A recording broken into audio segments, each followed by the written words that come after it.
Tema renungan firman Tuhan untuk renungan hari ini adalah mereformasi hubungan yang rusak di dunia modern berdasarkan perspektif Alkitab.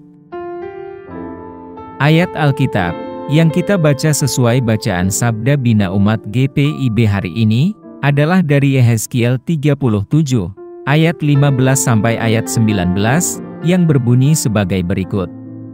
Kemudian datanglah firman Tuhan kepadaku, "Hai engkau anak manusia, ambillah sepotong papan, dan tulis di atasnya, untuk Yehuda dan orang-orang Israel yang bersekutu dengan dia.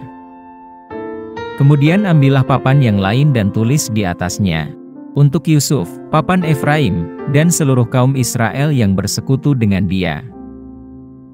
Gabungkanlah keduanya menjadi satu papan, sehingga keduanya menjadi satu dalam tanganmu. Maka kalau teman-teman sebangsamu bertanya kepadamu, tidakkah engkau bersedia memberitahukan kepada kami, apa artinya ini? Katakanlah kepada mereka, beginilah firman Tuhan Allah. Aku mengambil papan Yusuf, yang dalam tangan Efraim, beserta suku-suku Israel yang bersekutu dengan dia, dan menggabungkannya dengan papan Yehuda, dan aku akan menjadikan mereka satu papan, sehingga mereka menjadi satu dalam tanganku." Demikian bacaan Alkitab hari ini. Haleluya! Saudara dan saudariku yang dikasihi Tuhan Yesus, dan yang mengasihi Tuhan Yesus.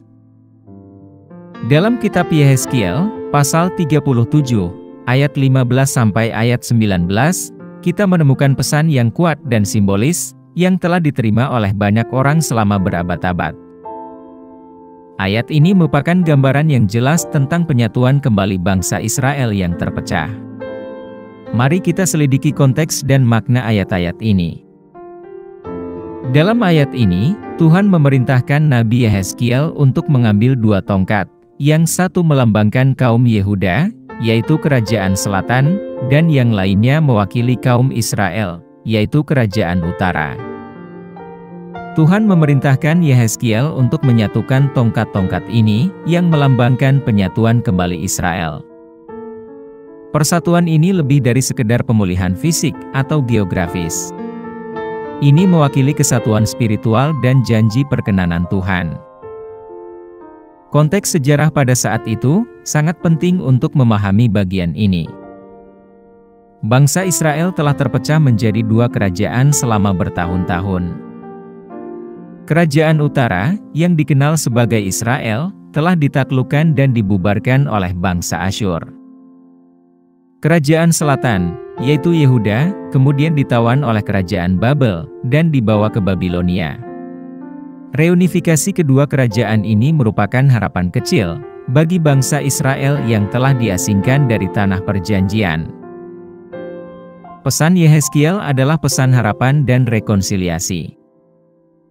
Hal ini menyampaikan janji Allah untuk menyatukan kembali bangsa Israel yang terpecah belah, baik secara jasmani maupun rohani.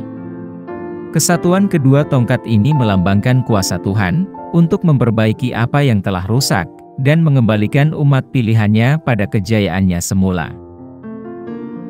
Bagian ini terus menginspirasi dan menawarkan harapan kepada orang-orang yang menghadapi perpecahan dan kesulitan. Hal ini mengingatkan kita akan kekuatan iman dan kemampuan Tuhan untuk menyembuhkan dan menyatukan kembali apa yang telah terkoyak menjadi dua.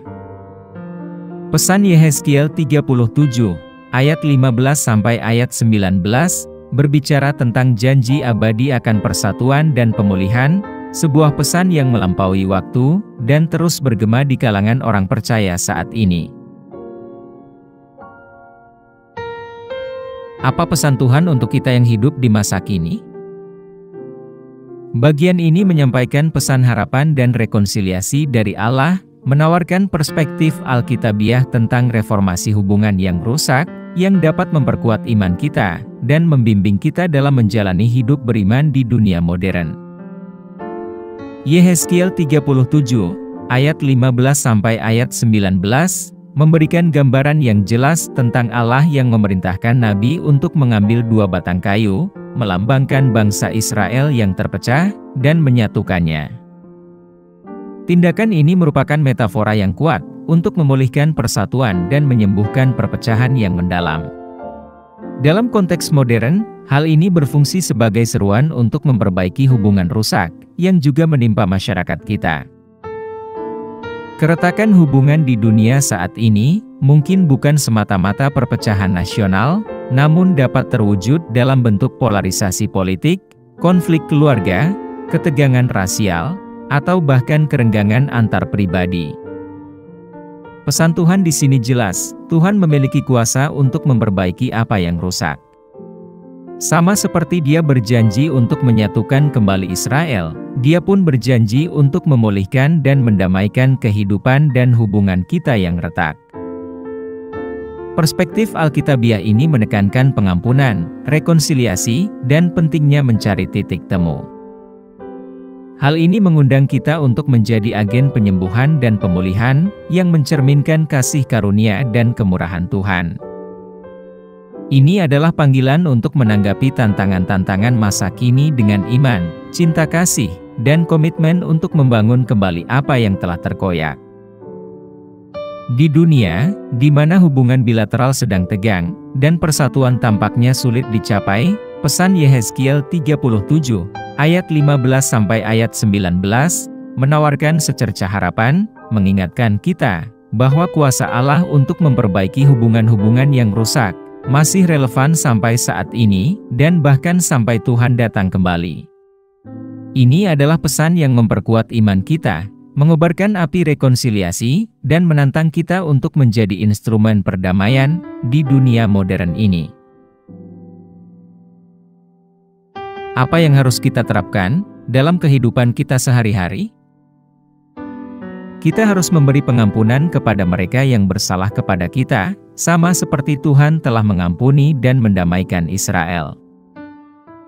Kita harus berupaya secara aktif untuk memperbaiki hubungan yang rusak dalam kehidupan pribadi, keluarga, dan komunitas kita.